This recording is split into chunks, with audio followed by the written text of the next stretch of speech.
tvoji odpověď stále čekáme. Čekáme na to a už se to krátí. Staré časy už se nikdy nevrátí. Už se nevrátí to, co bylo. Musíme čerpat to, co nás bylo nám málo, ale život je dál. Proto se co bude dál? Často jsem se ptal, co bude dál? Možná, že se na všechno jen sral. Reality jsem se bal, je rok 2012 a já budu plnoletý v hlavě. Vymýšlím si další věty, to, že roky rychle běží jako svět. A já vím, že chci jen rap, je to ve mně silné jako láska, jako vztek. Proto píšu další track, nevím, co bych dělal, kdybych tím už navždy sekl. Nebyl bych to dobře bych si klop, že být požený. Chci to snahu, i když nejsem pro třeba stvořený. Ale snažím se, učím se, svoje texty časem dokonaluju. A na život, který mám právě před sebou, se připravuju. Je čas postavit se na své nohy, porozmýšlet, co si budu dělat a jít si svoji cestu, až bych se druhý ptal.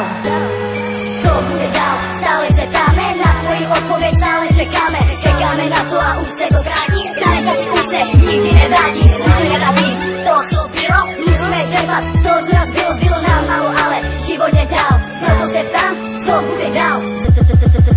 Že se stále ptám, tuhle myšlenku si v hlavě non-stop promítám. Jako malý jsem si předpovídal budoucnost, že budu slávný a mít všeho dost. A teď tady stojím s Nikem Barry. V budoucnosti se neustále bojím se toho, co mě v životě ještě potká. Já nechci, aby skončila tady ta starita mi bože, snažím se najít odpověď, ale marně. Pořád ji hledám, ale jsem z toho vedle. Tak mi prosím porád, jak to všechno bude. Nechci být ten kluk, co běhá venku s cigaret. Nechci být ten kluk, co žije prostým slovem. Tak mi prosím odpověď, říkám ti s Bohem.